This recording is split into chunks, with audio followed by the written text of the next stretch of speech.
लीलावती की 3 बहुएं थीं जो हमेशा आपस में झगड़े किया करती थी। लीलावती अपनी बहुओं के झगड़े से परेशान होकर अपनी बहुओं को आए दिन समझाया करती थी। अरे जाओ जाओ, आपके जैसे मैंने बहुत देखे हैं। तू छोटी है तो छोटी रहे, मेरी देवरानी है, मेरी जेठानी बनने की कोशिश मत कर।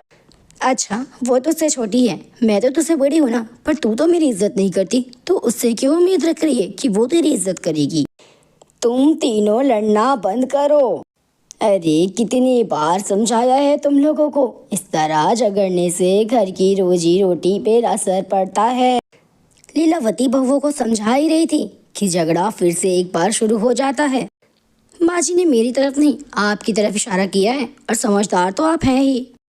माँ जी ने तुम दोनों की तरफ इशारा किया है, मेरी तरफ नहीं। जब मैंने आपका नाम नहीं लिया तो आप मुझे फिर से क्यों घसीट रही हैं। अरे चुप करो, तुम तीनों इस तरह नहीं समझोगी। आज से, बल्कि अभी से तुम तीनों एक ही रसोई में अलग अलग चूल्हे पर खाना बनाओगी।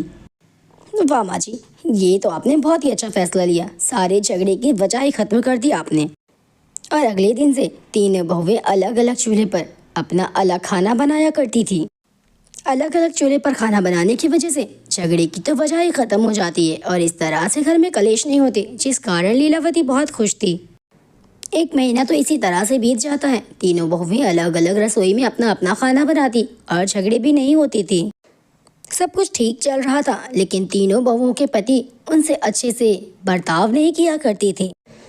अरे क्या हुआ, कुछ बताओगे भी?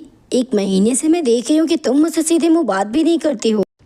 क्या करूंगा तुमसे कुछ बातें करके, क्योंकि तुम तो मेरी प्रॉब्लम को समझने वाली हो नहीं। अरे क्या जरूरत थी घर में इतने झगड़े करने की। हम तीनों भाई मिलकर बहुत ही अच्छे से इस घर को चला लिया करती थी, लेकिन अब एक अकेले दम पर जब बात आई तो बहुत मुश्किल हो रहा है घर चलाना। लेकिन छोड़ो, ये सब बात तुम कहाँ समझने वाली हो। जो हाल यहाँ पर था वही हाल दूसरे भी कमरे में था, और इसी तरह तीनों बेटे परेशान अपनी पत्नियों से झगड़े पर झगड़े किए जा रहे थे। अब जब तीनों बहुओं के पति उनसे अच्छे से बर्ताव नहीं करते थे, तब उन्हें अपनी गलती का एहसास होता है और तीनों आपस में बात करने की सोचती हैं। मुझे माफ़ कर दीजिए, आप दोनों मुझसे बड़ी हैं, मैंने आप दोनों के साथ बहुत बदतमीजियाँ की हैं, लेकिन नितेश जी इस घर को अकेले नहीं चला पाएंगे, इसीलिए मैं फिर से आप लोगों के साथ रहना चाहती हूँ। हाँ, तुम बिल्कुल ठीक कह रही हो। हमने सिर्फ हमारे बारे में सोचा, हमने हमारे पतियों के बारे में तो कभी सोचा ही नहीं। हाँ, मैं भी यही कहना चाहती थी तुम लोगों से, क्योंकि राजेश से मेरी बिल्कुल भी नहीं बन रही है, और इसकी वजह हम खुद हैं। हम तीनों ने हमेशा अपना सोचा, और जिसके कारण हमारे पति कितने डिप्रेशन में चल रहे हैं, तो उसे ठीक भी हम ही करेंगे। हम हमारे पतियों को इस तरह नहीं देख सकते। और इस तरह से तीनों बहुएं अपनी सास से माफ़ी मांग उसी एक रसोई में मिलजुल कर रहने की ठान लेती हैं। और अब लीलावती और इसके तीनों बेटे बहुत खुश हो जाते हैं, क्योंकि ये तीनों बेटे और माँ का प्लान था। इन्हें पता था ये प्लान ज़रूर कामयाब होगा।